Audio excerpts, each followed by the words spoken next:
I get accused of spending too much time on problems and not on solutions.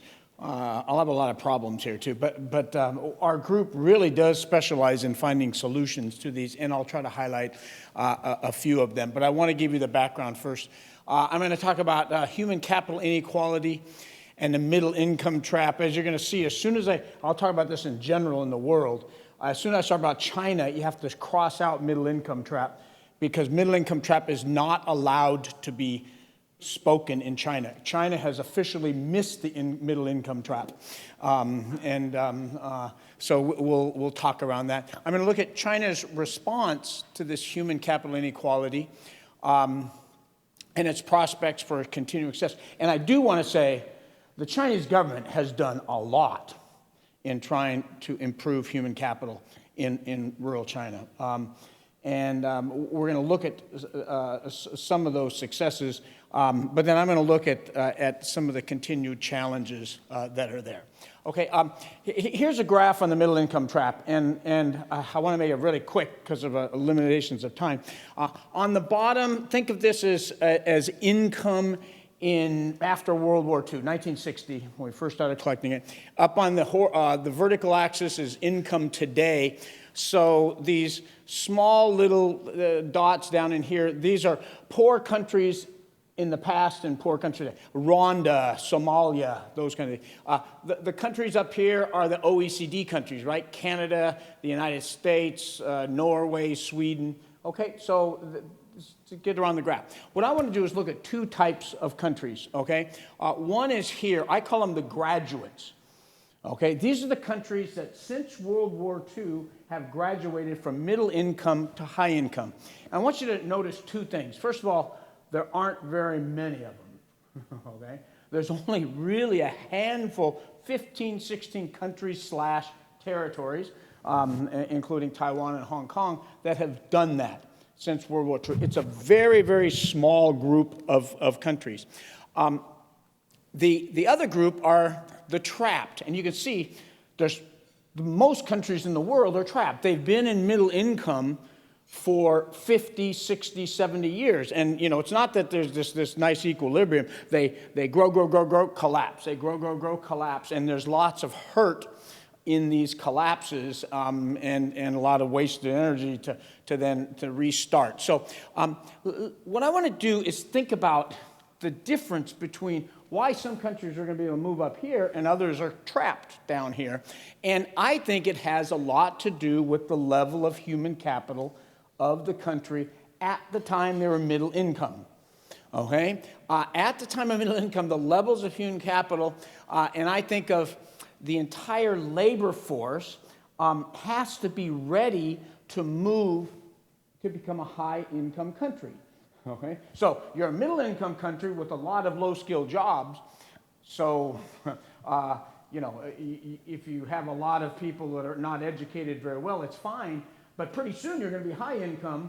But it takes 40 years to create a labor force. Okay, and so the countries that have been successful in moving up have one type of human capital, and here's the ones that haven't been. So the countries that have been trapped for 50, 60 years, look at Turkey, Brazil, Argentina, South Africa, Indonesia, right? Their entire labor forces, out of every 3 people, only one of them has ever been to high school. 2 of them are we call high school dropouts. Okay, and they're perfectly fine when you're middle income, but when you rise to high income and you get the kinds of jobs that she wants to teach you in Linswa, right, you have to have a high school education or a college education to be able to take those jobs, right? You need to know math, you need to know language, you need to know computers, just to have those jobs. Otherwise, you're going to be unemployed. So you can see that the trapped countries have these low levels of income. Here are the grads. Yes. Interrupt. Your teaching voice carries, but we need you to. Okay, sorry, got it. Okay, so yeah, I have a big teaching voice. Sorry. Look at the middle income grads here. At the time they were middle income, South Korea, Ireland, Israel, Taiwan, these countries that moved up, they had 3/4 of their labor force had already gone to high school, right? That's actually pretty remarkable, right? Look at compared to OECD today. This is OECD today. They were already had high-income, educated labor forces at the time they were middle income. And I think that allowed them to move up. Why is this important? Well, we saw it right here, right? What's happening in China today?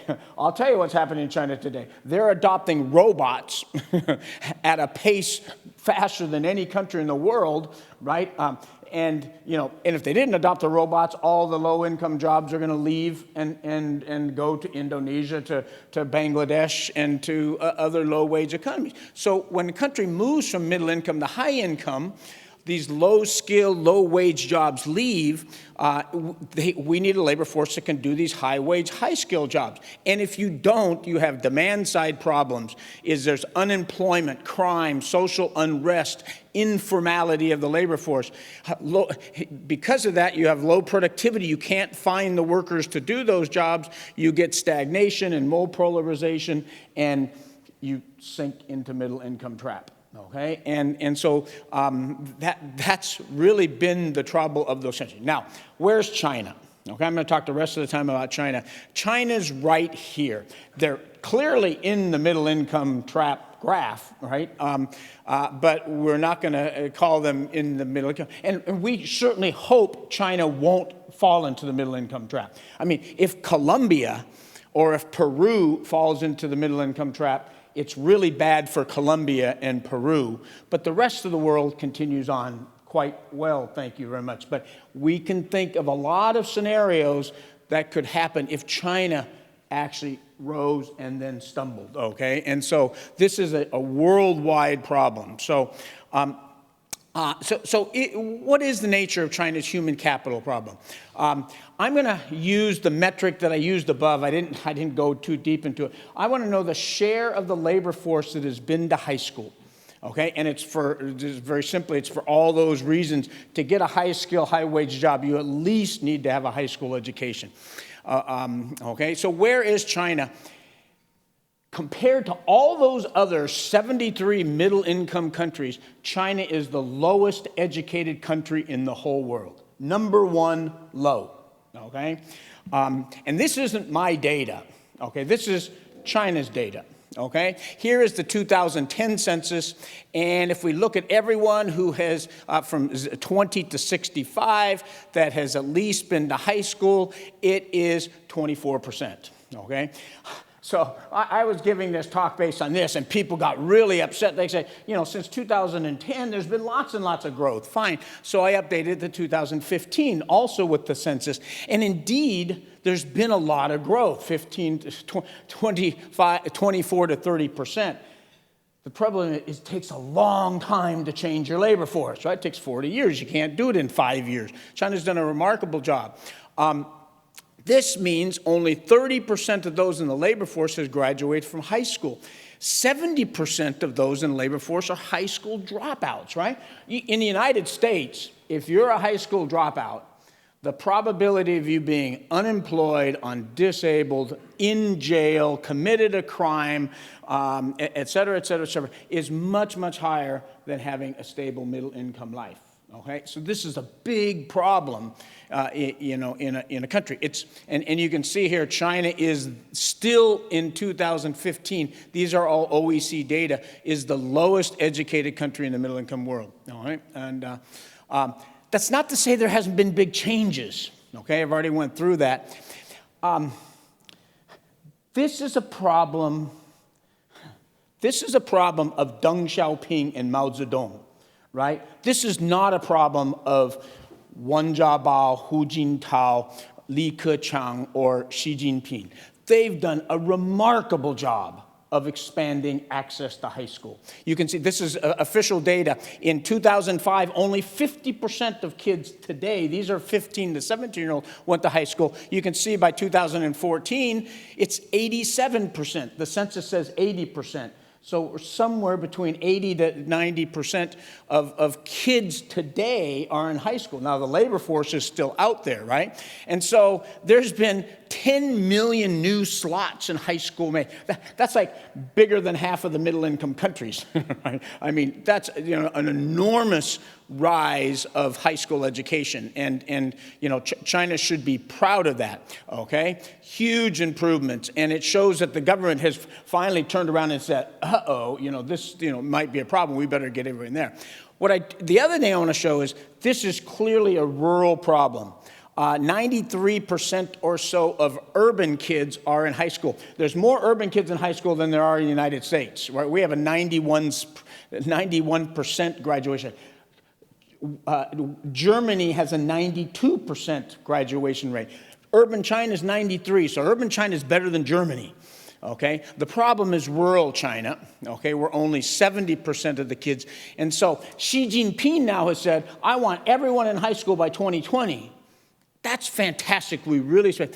That means we need to get 5 million more slots out there, and then get these very hard to find rural kids into high school. Okay, so it's still a big challenge. And it's really a poor rural area problem. In the coastal areas, the high school attendance rate is quite high. Okay, these are our data from 2013. So continuing challenges. Okay, if we get everybody into high school, that's great. I have a colleague at Stanford named Eric Hanishek. He's known as sort of the father of the economics of education, and he has a very famous paper. It's his mantra, which says, if you get kids into school, that's good, but they better be learning. Because if you get a kid into school and they don't learn, it's a waste of resources, of everybody's time. It's a waste of the kids' time. It's a waste of fiscal expenditures. And so the question is, if we get all these kids into high school, like Xi Jinping wants to by 2020, are they going to be able to learn? And I think that to be able to allow them to learn, a lot. There's many, many things we consider, but I think we need to have a really good foundation. And that's what I want to spend the rest of the time on today, is the foundation of the rural kids, right? These are the ones we have to push into high school now. Is that the problem? What can we do about it? So is there an absence of learning in primary school? I used to go to the rural areas, the same ones that Pat Young, she's going to get up here afterwards, who's been going to rural areas for 30 years. And it used to be really easy to get donors to give money, because you'd go to these horrible schools, Adobe, dark, one light bulb, 4 kids to a desk. They didn't have any books, but it didn't matter they didn't have any books because there's no teachers. Okay? So, these were horrible, horrible conditions. Today, it's very hard to find a bad school. They've all been rebuilt.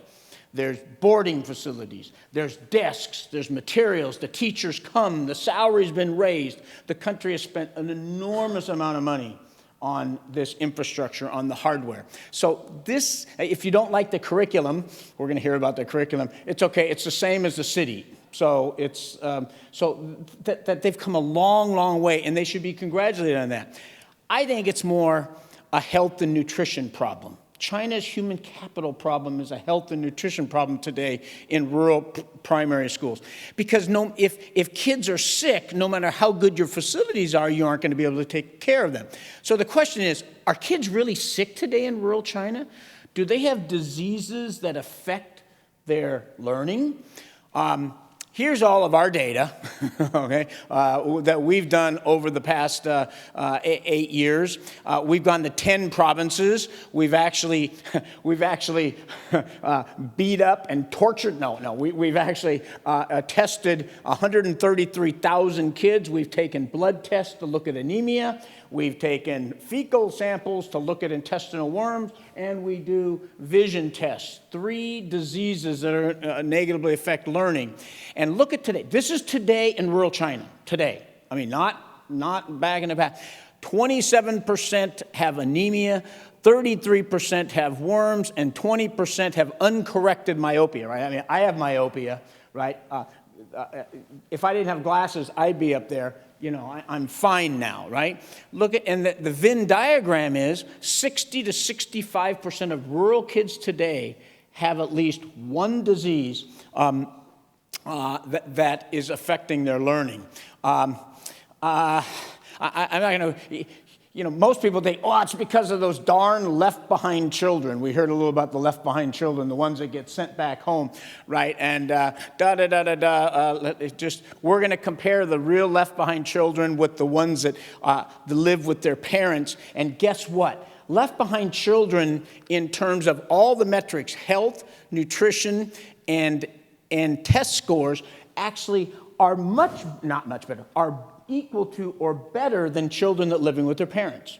So if you live with two of your parents, you're actually worse off than the kid that's living with grandma while the two mom and dad are in the city working. Why? It's really an income versus care trade-off, right? Is if mom and dad are in the city, they're making about 5 times as much as mom and dad are in the rural areas, and that's leading to this. Now, the takeaway message isn't don't worry about left-behind children.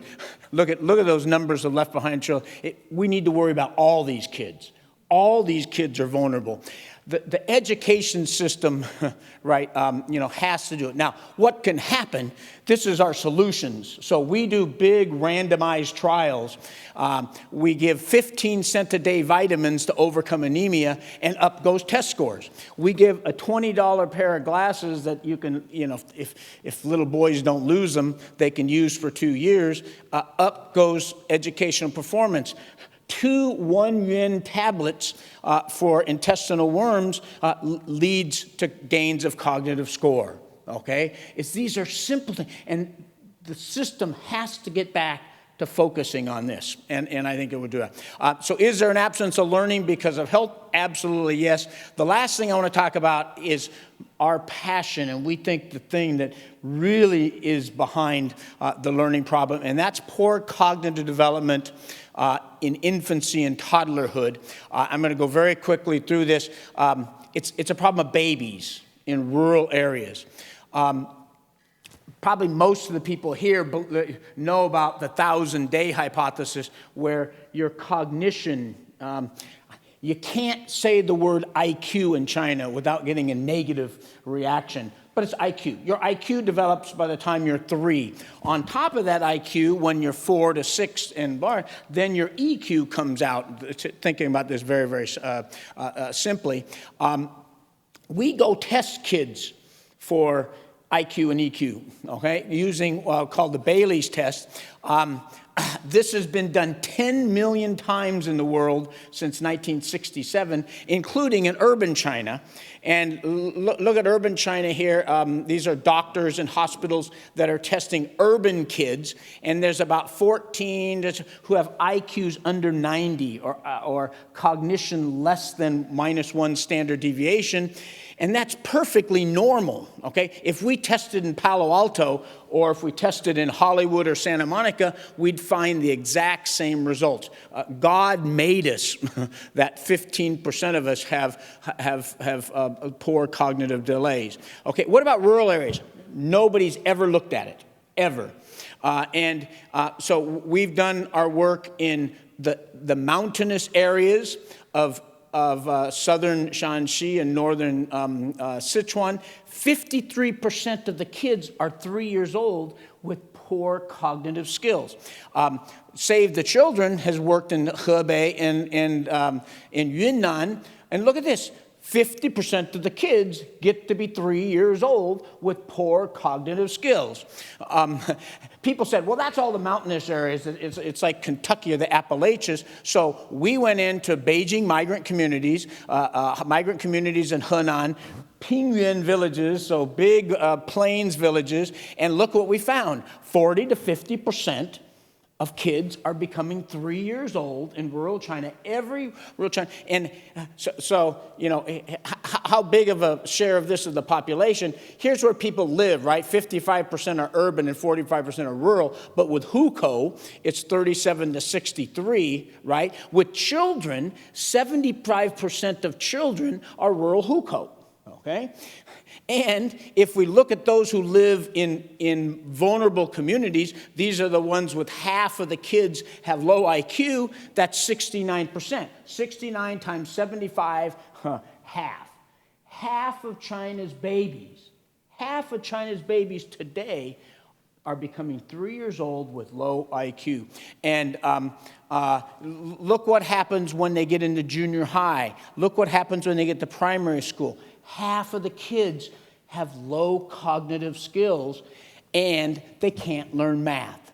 They can't learn critical thinking.